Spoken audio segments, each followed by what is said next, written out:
All right. Good morning, everybody. I had thought today yesterday, I thought to myself, I wonder what it would be like if I was more encouraging. I'm not, I'm not usually one for encouragement.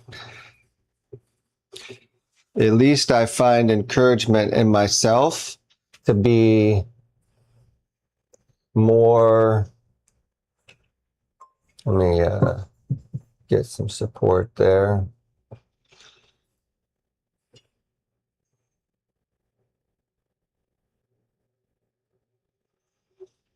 Try that. Um, I personally find great encouragement from moving forward.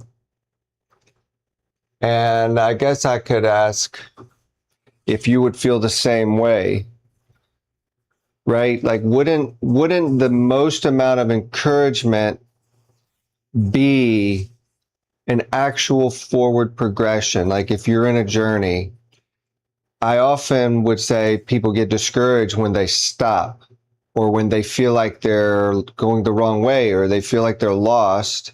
Then you become discouraged because you're like, well, I'm not moving forward. But then I know there's a lot of other personalities out there that don't feel the same way. Like there's different personalities. So some people are really meant to sit, and I don't know. I don't know what other personalities are meant to do. But for me, I'm very purpose driven. I'm very motivated. I feel the need to accomplish and to build and create. And so that drives me. And I get most discouraged when I feel like I'm stagnant. And then that can get very complicated if you have, uh, you know, uh, ADHD and, different, imbalances within yourself where feelings and emotions are tied toward some sort of chemical balance. That can be very difficult because then you can actually be moving forward and just feel like you're not, and vice versa. And so, I've been down that road. We can talk about that someday. I got medicated for ADHD very late, very near this time present in my early 40s, and went on that path for about 2 to 3 years, and it was during an extremely crucial point of my life of turnaround. But really, what it led to was just more drugs and more self-medicating and looking for the feelings and trying to feel motivated and feel happy and feel like everything's good. And I quickly realized, because I'm always searching, and I think it's really a good thing to really ponder, is like you should always be testing and searching anything that you can, because you never know what you're just holding on to that is not good. And I ended up finding that the real thing that I was searching for was sobriety. I cannot tell you how addicted I am to mental clarity. I saw this really amazing thing the other day. It was called, it was a little social media post about the drugs that were used in that movie Limitless, where they were like, and I think this is kind of like playing on the the ADHD medication, like the stimulant medication, where you take a pill and then you wake up. You all of a sudden become clear-headed, sharp. You can think and you can solve and you're creative, and all of a sudden your brain just comes to life. And stimulant medication, I think, tries to hint on that, but really all it does is it makes you feel like you're alive. It makes you feel like you're clear-headed and like you're sharp and you're creative and coming to life. But the reality is, a stimulant medication, it really just makes you feel, and so it didn't help productivity. It didn't help me create. It didn't help me do these different things. It never really worked in any other thing other than my feelings. And so when I got off of it, I'm still the same. I'm still the same person. Like I misplace. I'm all over the place. I think, in my studio, like I still don't know how to spin the plates of this entrepreneurial business. I'm an artist, and I just go from one thing to another, getting tasks done as I can. But at least now I'm clear. I have a clear head. I'm sharp. I still might not be very smart, but medication can't really help that. That's a past upbringing, trauma. You could call it a trauma. But it's the choices that we make, where I didn't study. I wasn't pushed. I didn't fight to learn. I fought to be creative and to dream and to daydream. And so those things is what I've built my life on. And so, it made me a good artist. But this idea of sobriety being the thing that you yearn for, because it's where you can truly be yourself and push to become better. And, I certainly know that in social media, you got to be very careful when talking about medical issues and medicine and all that. I don't know. I'm very new to this. But in my own life, in my own experiences, I found that I've done a copious amount of drugs. I've done lots of drugs in my life, and I've always used them at whole, and I found that it just wasn't bringing me to truth. And that could just be, in the pursuit of truth. It wasn't bringing me further down that journey.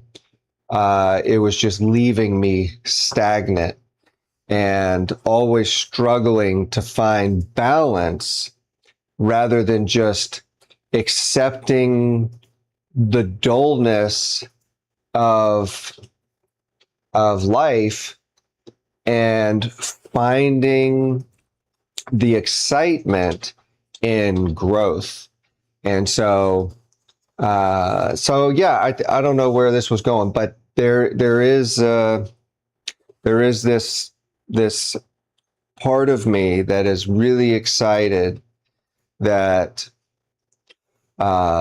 clarity and sharpness and focus, all of these things came out when my search became about sobriety.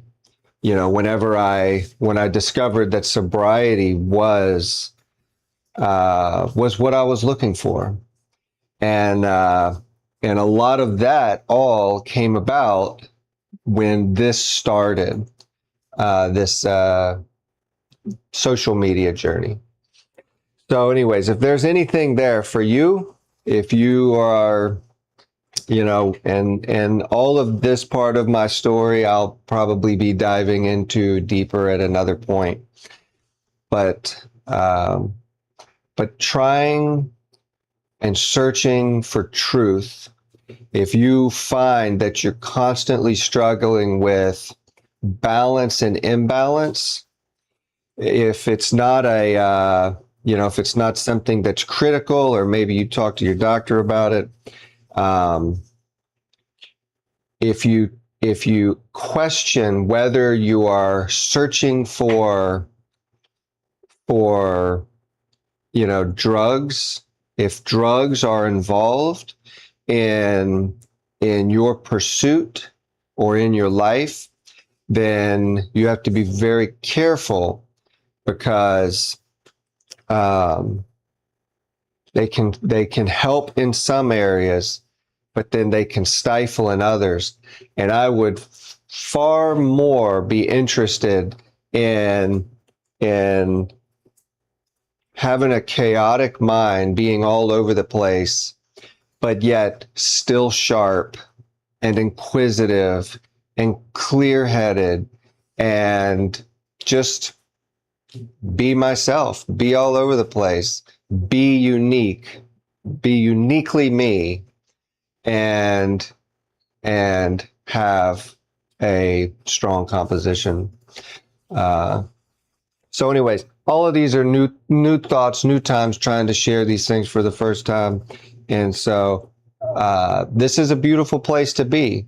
It's scary. It's not scary anymore. Like I said, Leela asked me when I'm ready, and I used to say, no, I'm never ready. I'm never ready. I don't know what I'm going to say. All of this is off the cuff.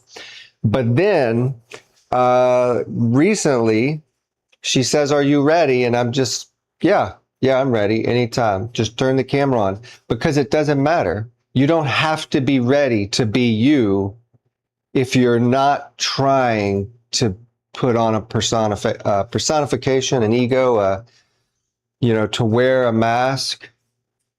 You just turn the camera on. And you know what? If you like me, you like me. If you don't like me, you don't like me. It doesn't matter. Because I find that I didn't like myself when I was trying to fake it, when I was trying to act like something else. I didn't like myself. And now, here I am. I don't care. And so my goal now is to be here and be present and to share myself, because I see people all over the internet doing this. I see it's a whole different society of people, of youth. These are the social media. It's ways to communicate with the youth, because they're growing up in it. They're going live, they're talking, they're sharing. This is their world, because they're stuck in societies where they can't get out, or maybe they don't understand that outdoors is an amazing place to grow and to learn. But their school systems are burdened with fear. Their homes are burdened with fear. They're growing up in systems where they're just struggling. And so what do? They go to the places where they're accepted and where they're comfortable, and that's on the internet. And so they're growing up in it, and the world is being raised into this digital landscape. And what I see is that Christ is going to go everywhere, but this landscape needs people that are older, are maybe more mature, and have developed relationships with the Lord. They're stable in who they are with God, and they need to learn how to use these tools to communicate with the youth, because Christ is going to go everywhere. He's going to go where the people need help. And I've been looking at TikTok recently. I've never gone on TikTok until just maybe the last couple of weeks. I've been actually turning it on and looking through it. Man, it is so heartbreaking. It is so heartbreaking to see what our youth are doing for attention and for money. I mean, they are selling their souls for money and attention. And money, like, man, it's the most fleeting thing. It's the most deceiving asset. And attention and fame and the social media uh, attention, it's so meaningless. It's so fleeting. And the lure of it that says, oh, you're accepted and you're loved just because you've got these hearts that pop up. But then all of a sudden you're going to be in life and it's going to, and when real trouble hits, like, those hearts aren't going to be traded in for nothing. You can't use those things for anything. And so, and so, I believe that Christ and the message of Christ and the hope of salvation, all of these things need to be preached continually. And so I'm going to do it. I'm going to do it. I don't know how to do it. I don't know how to use this social media stuff, but I am going to learn. I'm here right now learning. I'm learning how to speak. I'm looking at TikTok and I'm trying to figure out how the application works just to be able to, to maybe get in there. And, but I believe that people need to learn, they need to continually hear that truth and authenticity are so very valuable. Like, be on TikTok, express yourself, be yourself, but always be learning how to grow into who you are, into who you need to be, and not be influenced by this mob of clicks and shout outs and phrases. No, you have to know who you are. But if you go into this stuff, if your kids are being raised into this stuff, like, your influence on them is going to be extremely minimal compared to the influence they're going to receive from these applications. And so I might be one small drop in this pond when it comes to social media. Like, I've got no voice, I've got no followers, I've got nobody showing up. But it doesn't mean I'm not going to try, because if I can get in there and make one real relationship, even right here on YouTube, if anybody could show up or would show up and say, I want to do this too. I want to start learning how to speak, learning how to proclaim the gospel in the way that you know it, the view of the cross that you have, how you came to Christ, right? Like, your testimony, there's power in your testimony when you come to Christ. And all you have to do is say it. All you have to do is share it and build that story and figure out, how to have a channel that you say it enough, like, how do you say it enough to where all of a sudden you have this channel where when someone shows up, they see the light of Christ. They don't see you. You're not sitting there trying to build your glory and your name. Like, I'm not doing this for myself. None of my social media has pictures of what I eat and what I do and my personal self. Everything is my business, because my business is in today's world. Like, You have to go where the people are. If there's people in the mall, you go open up a shop in the mall. If the people are going to the internet, then you have to go open up the shop in the internet. When I was growing up, everybody taught us to go into galleries and get your work in galleries and museums and shops. And it was like, man, time moves so fast. The next thing you know, like galleries are no longer the gatekeepers. You have to go self-promote. And they didn't teach you that. Why? Because the internet was just getting created. Like, it was developing.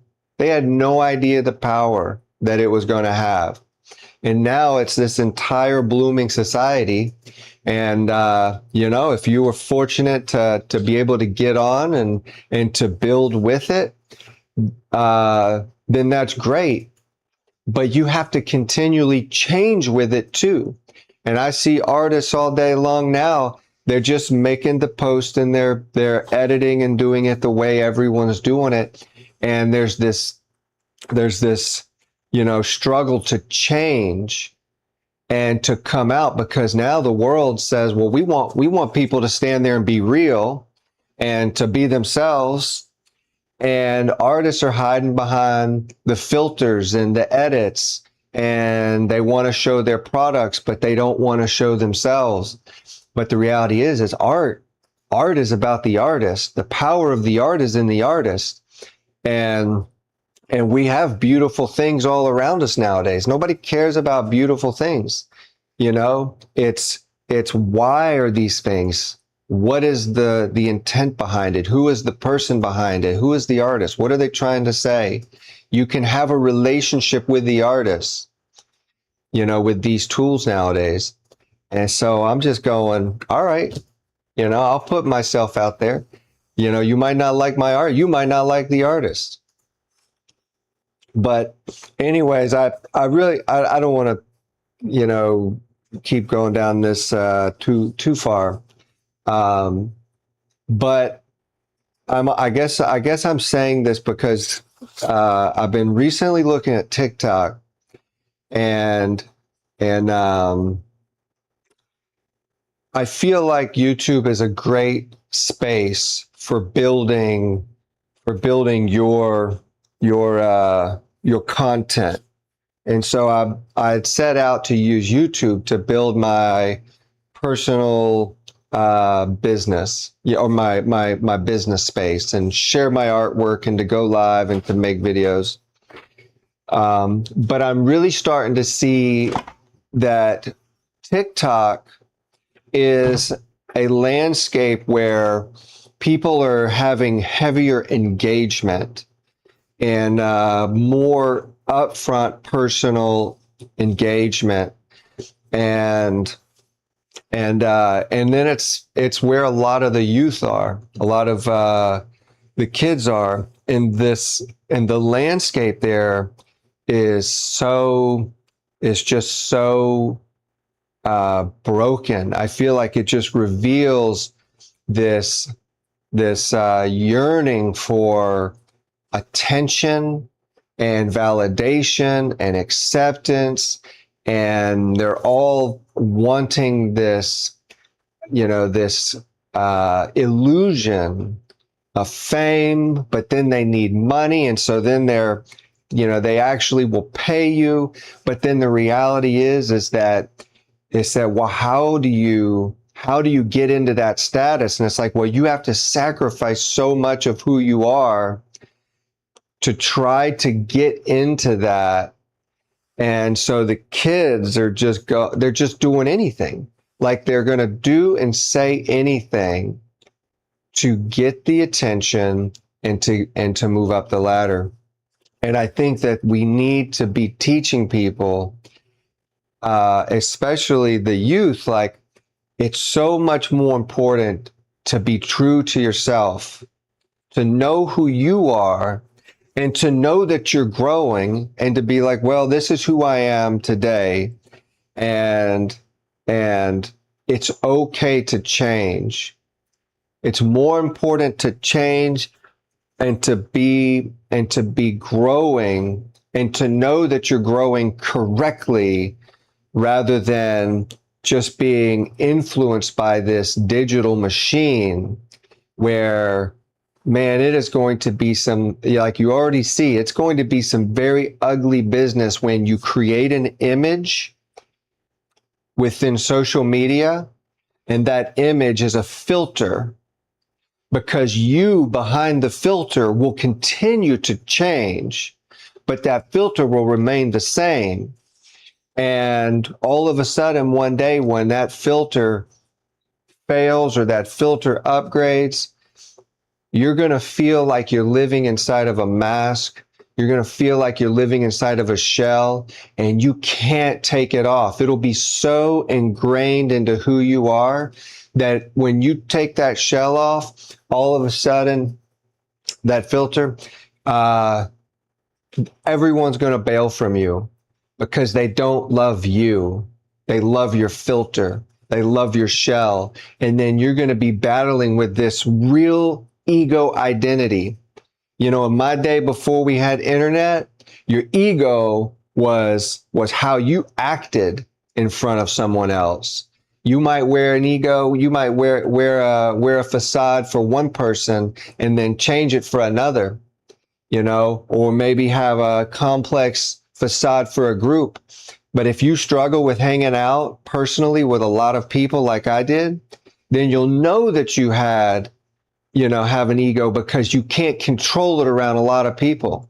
You can't be, you can't be the same person with everybody. And that's how you know that you're struggling to be yourself, and you're wearing that ego. And so with social media, we put on a filter. We filter our words, we filter the way we sound, we filter our looks, the complexion of our face. And that even with the development of AI is only going to get worse. It's only going to get worse.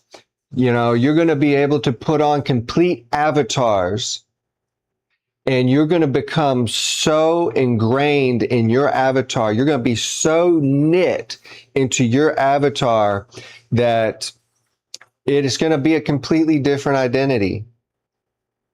And man, how are you going to contend with truth when you're like that? How are you going to contend with your soul? How are you going to contend with your spirit when all of a sudden you're so locked into your avatar that it's just not you? And so wouldn't it be better if we start a campaign where we allow people to take off their avatar, take off your mask, stop wearing your makeup, undye your hair, like stop judging people on how they look. Stop judging people based on, their wrinkles, the way they speak, their patterns, their inflections. Like my work, all of my artwork hinges on the idea that, that you're beautiful just the way you are. Everybody's different. Every cup is different. Every person is different. You are a vessel. You're just a vessel. What do you put in that vessel? You want to cover up your vessel because you don't like the way you look, or because you don't look like everybody else? So you're beautiful. You have blemishes. You have like a tree. You have knots. You have burrs. If you try to grow a tree in a perfect environment, in a field away from no other trees, and the rain falls perfectly and the sun passes perfectly, and that tree grows perfectly, and then all of a sudden you get struck by lightning. The storm passes and you get struck, or all of a sudden there's a rock in the earth and the roots have to go around the rock, and then that causes the tree to maybe grow a different way. You never know. or blight happens, famine happens, the nutrients dry up. But that's only in a perfect system. Trees don't grow in perfect systems. They grow in the forest around all these other trees. And guess what? Everyone is fighting for nutrient. Everyone is fighting for room to grow. And all of that pushing and moving and struggling causes trees to grow in the most unusual ways. It's called compensatory growth. The growth that a tree has, it's compensating for every action that takes place around it. Well, guess what? When we look at a tree, how do we judge the value of the tree? Not in some scrawny little twig that's growing out of the ground, but we look at the oak trees that have been growing for 100+ years, the sequoias that are 10 diameters. And we look at those trees and we go, these are beautiful trees. The ones with the knots and the burrs and the sagging arms and the just incredibly textured bark. These are the beautiful trees that we preserve and we love to protect. Well, why don't we do that with our elderly? The ones that have the wrinkled skin and the sagging parts and the straining and the struggling, the ones that have stood up and compensated to all the trauma that the world has put on them in their 100 years.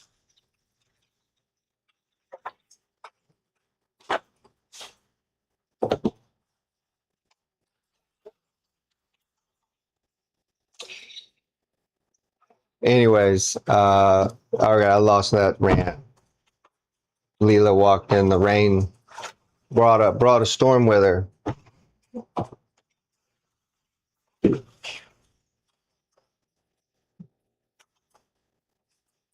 So anyways, I just think that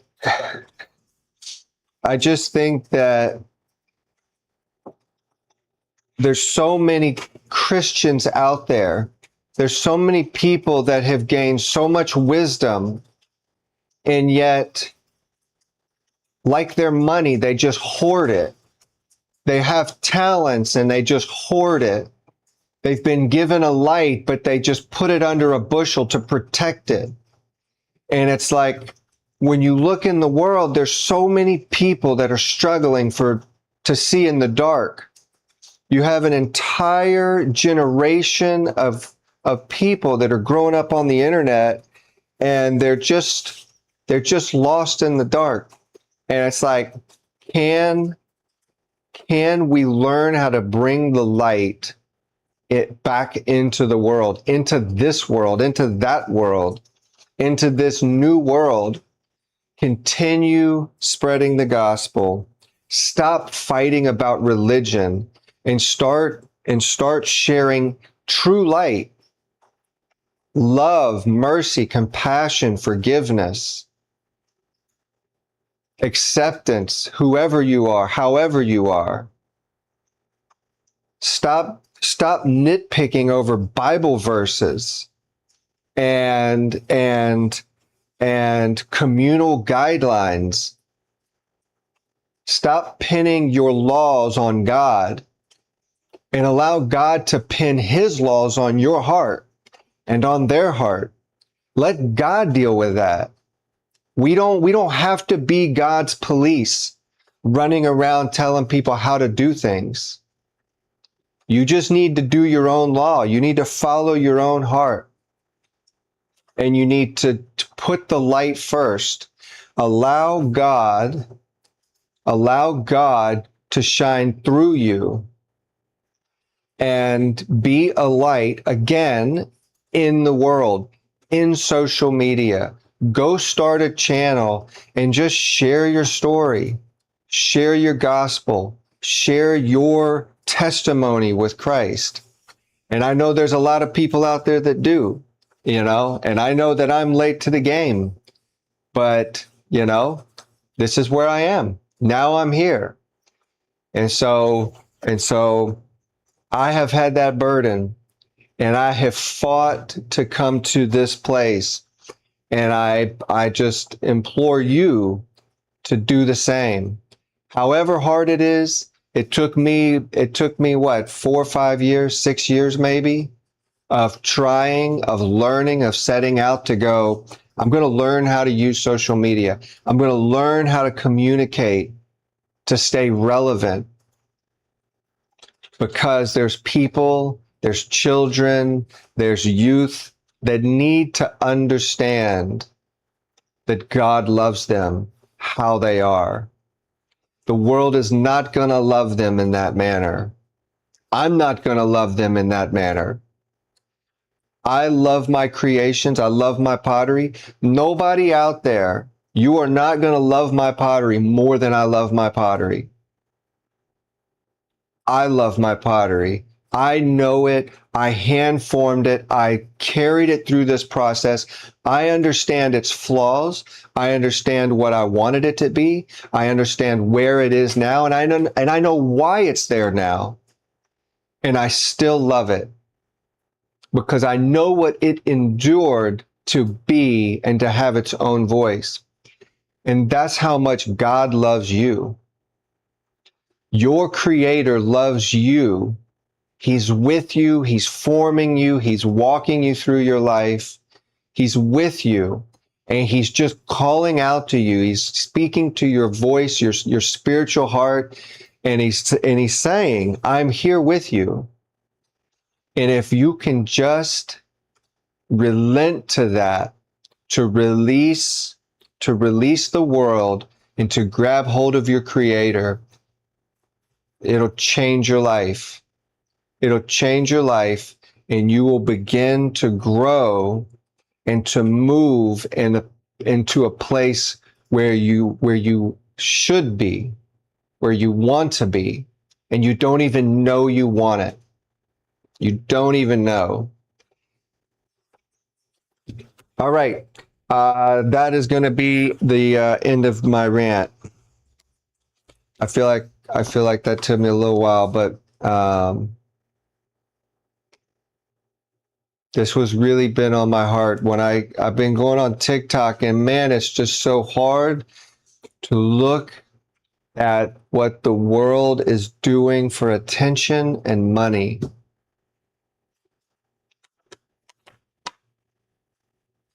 And that's only going to get harder. The attention is going to start getting spread out. The money is going to get spread out. And then people are just going to have to do crazier and crazier things for that attention and that money. And when they find out that that fails them, that leaves them still feeling empty and neglected, man, it's going to have just a really hard impact on the next few generations, on the coming generations. We have to bring back truth. It says, my followers worship in spirit and in truth.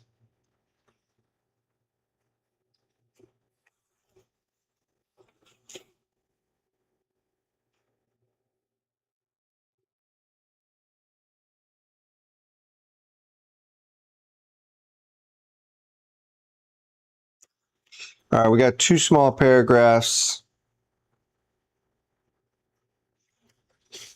and that'll end our first chapter in this Bible.